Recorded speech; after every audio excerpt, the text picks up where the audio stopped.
What's up everybody? My name is Anthony Ferrell, and today's video is going to have a lot of useful information that honestly took me a long time to figure out on my own, and today I'm here to share it with the world for free.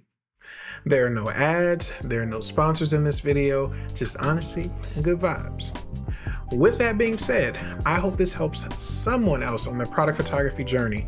So now that I've given the disclaimer, let's go ahead and get down to business. Today we are breaking down my top 10 crucial tips when it comes to creating amazing and consistent product shots. Emphasis on consistent because I want to make sure that these tips help your work stay consistent across all of your projects. Off the bat, this is probably going to be a lengthy video, so feel free to use those timestamps as needed. I promise you, it won't hurt me. Now, a little order on how I'll be breaking this down. The first 5 items on this list will be essential items that I believe every product photographer should have on standby. Most of these items I use for every project. So if you don't have any of these, I recommend changing that. Also, I don't think anything on this list is crazy expensive, so please do not be afraid for your bank account. I got you. The remaining 5 tips will be general tips towards increasing productivity and understanding certain elements behind product work while shooting. So without further ado, let's get to it.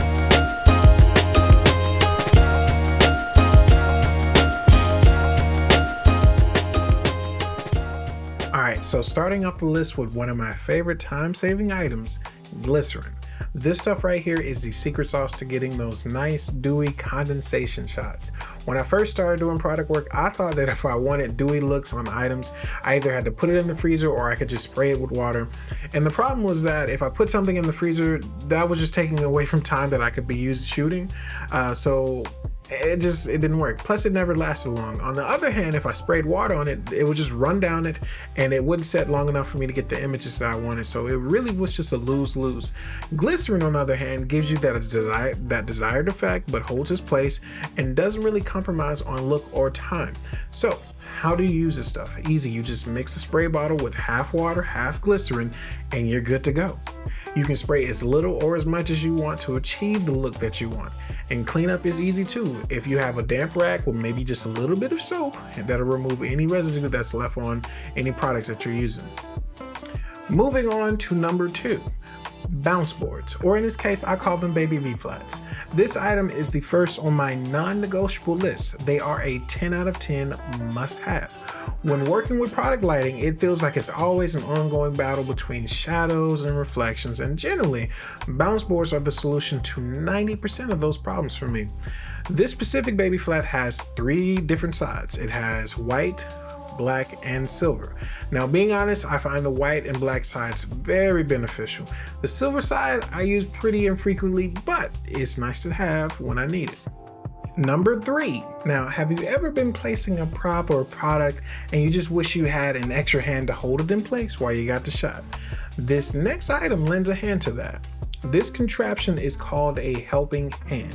Now, this item isn't coherently designed for product photography, but it does make achieving certain looks a lot easier. If you've ever seen those images where it looks like things are falling or floating, or they're sitting at a very pronounced angle, your initial thought may be that we just tossed it in the air and we captured it that way in midair. At least that's what I used to think. Now, I know this may happen on some occasions, but 90% of the time we're either wiring it up or we're using something like a helping hand to achieve the look. Sure, it does require a bit of Photoshop work on the back end, but keep in mind we want consistency and efficiency. Nothing hurts more than wanting to change one thing in an image, but because of how it was shot, we can't do it again, and now you're stuck with it. That is why this tool is so helpful, hence the name Helping Hands. Number 4, soft weights. These little weights took me literally years to figure out what they were called. I worked in a photo studio where they used them, and I promise you no one could tell me the exact name of what they were called. It was very, very frustrating. But after many failed Google attempts, I finally figured out what they were called, and apparently they're called soft weights. They're used by divers to add additional weight to them, but these little guys are great for holding props in place. Sometimes companies will send me product packaging and it won't have anything in it, so it's just shifting around. If I toss one of these inside, it does not move and I'm good. may not look like it, but this is a pound and this is 5 pounds. I also use these to keep my backdrop from shifting. And plus I just feel like it's something therapeutic about holding them for me. So I really do love these. So let's move on to the next item on the list, and it is also my next non-negotiable on this list. Number 5, a color correction card. If you are serious about product photography, this is a non-negotiable. You need one of these. Color accuracy when working with product ranks in my top 3 for I better get this right. One thing to consider when doing product work is that ultimately your goal is to sell the viewer on the product. Visually, something can look amazing, but if it doesn't accurately depict the product, then you could be doing more harm to the brand than good. People want to feel confident that the product that they're buying, that they're getting, looks as close as possible to the images that they saw online or wherever they saw them. So color correction cards are a necessity. These are industry standard and can basically be used for any project, both photo and video, if color accuracy is a priority, which it should be if you're doing product work. So if you've never used a color card, here's a quick rundown. Once you have set up your scene lighting and you are ready to start shooting, what you need to do is you need to take one shot with your color card in the frame. Make sure that the entire card is in the frame and in focus. It should be on the same plane as where your intended subject will be, and make sure that there are no glares on the card. This will, if there are glares, it's going to affect the accuracy, so make sure there are no glares. Later, once you begin editing, find your color card image, select your white balance tool, and click on the middle gray box to find the perfect starting point for your white balance. Is really as easy as that. Now keep in mind, anytime that you change your lighting, I recommend shooting another color card image. Now it's finally time to get into the shooting tips, starting off strong with answering a major debate question in the realm of product photography, and maybe honestly all photography. Which is better, continuous or strobe lighting? Number 6, which is better, continuous or strobe lighting? Honestly, the answer is, it depends. I'm going to give you my personal preference, and then I'm going to inform you on the pros and cons of both.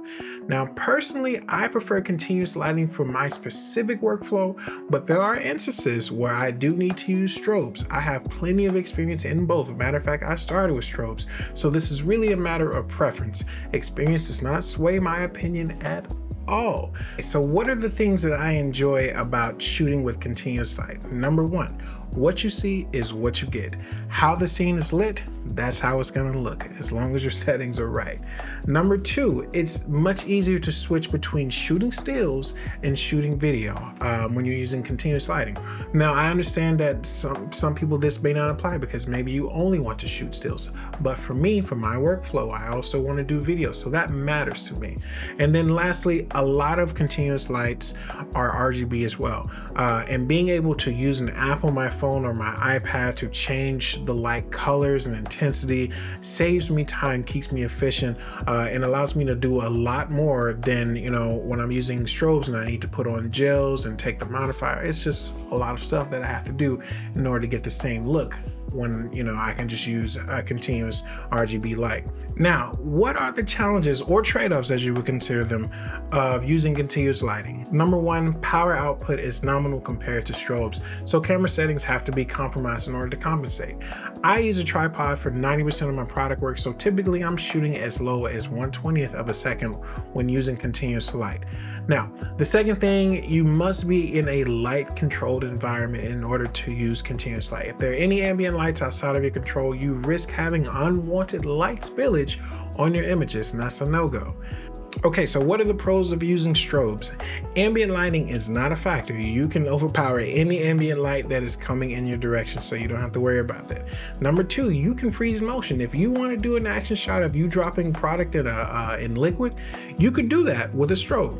And number 3, you can shoot handheld because your shutter speed is higher, allowing you to quickly reframe images if you need. So if you want to move around the product and get different angles, you can do that. Now, the challenges. Number one, it can be a bit of guesswork when you're trying to, figure out reflections and shadows because you're not seeing the final image until after the shutter. Other thing is you can't switch seamlessly between photo and video. It's going to look completely different. And then the last thing for me is that just implementing colors requires a lot of work. You have to use gels and take your modifiers off. It's a lot of work. So what I'm saying is that you have to be intentional about what works best for you. So for me, continuous. For others, it may be strobes. Number 7 is about modifiers. Modifiers can provide just as much variety as multiple lights. Personally, I feel like a lot of people invest way too much money into lights and not enough time and effort into finding good quality modifiers. For my friends that aren't fully sure what qualifies as a modifier, this is essentially anything that helps shape or mold the light. Softboxes, grids, barn doors, spotlights, Ferrells, baby V-flats. These are all different types of modifiers. My personal favorites are my spotlight attachment from Amaran and my baby V-flats that we discussed earlier. Now, it's important to note that there are different modifiers that accentuate different features for a product. For example, if I was shooting a product that has some really cool shiny textures and I wanted to make sure I accentuated them, I would probably avoid using something like a softbox and use either my Ferrell or spotlight to really bring out those textures. Now, on the opposite side, if I had a product that needed pretty even and soft lighting all around with minimal shadows, I definitely want that softbox. Moral of the story, choosing the right modifiers are just as important as choosing the right lights. Number 8. Tether always. If I'm ever shooting products, I'm always using a tether cable. The details are just so small and minute, there is no way I can see everything on the back of a little camera screen. So do yourself a favor and tether. Doesn't matter if you're a Lightroom user or Capture One user, just do it. Now, a feature that I use faithfully on Capture One, and I'm not sure if it's on Lightroom, but it's the live viewer, and it basically allows me to see my viewfinder in real time on my computer display, which is perfect when I'm making very small changes on set and I need to see my composition in real time without going back and forth. This, once again, is very helpful towards efficiency. Now, moving on to number 9. Number 9, composition. When doing product work, you should be absolutely OCD about composition. Product work is interesting because you're essentially doing your best to bring this inanimate object to life in a way that both represents and accentuates the product, all while not overshadowing your product. So how do you do that? How do you find the balance? Honestly, you have to lean into your composition skills. Understanding your rule of thirds, leading lines, use of textures, and other, little composition tricks will be the key. For example, one of the tricks that I learned recently was that if you're shooting group product shots, is visually more appealing to have an odd number of products compared to an even number. Now, let's look at a couple examples from Pinterest. In this example, you see that there are a total of 9 products placed strategically in an order that brings them to a point.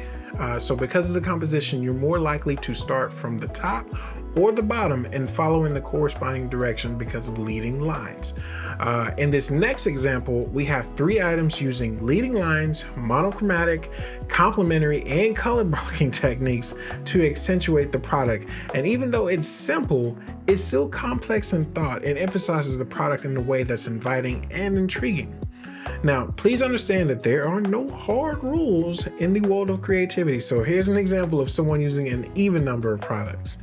Now, I think this works great because no product is fighting for the spotlight. They're all on an equal plane, and the shadows help bring it together perfectly for me. If I was being overly critical about it, those 3 additional pronounced shadows would actually bring the subject count to 7, which is an odd number. Now, we have finally made it to the final tip, and the final tip is a simple one. Please do not be afraid to experiment and just have fun. At the end of the day, if you're watching this video and you've made it this far, I'm willing to guess that product work is still fairly new to you. It's hard learning a new skill. I understand that, especially when you're finding it tough to achieve the results that you're wanting. So do me a favor, if you're struggling to understand something, try everything. For myself, I find it a lot easier to understand why things work better when I understand why certain things don't work for them. So, use that. Plus, experimenting leads to discovery. you know, have fun. Remember that we all started somewhere, even myself. I'm just saying. So if you made it this far, just know that I'm proud of you and I thank you. Now, let me know if any of these tips helped you. Also, I will leave links below to all the items mentioned in this video below. If you feel like there's anything that I missed, definitely let me know. Also, if there are any tips that you want to add, please feel free to share. This is a community. Until then, keep creating, stay inspired. Until next time.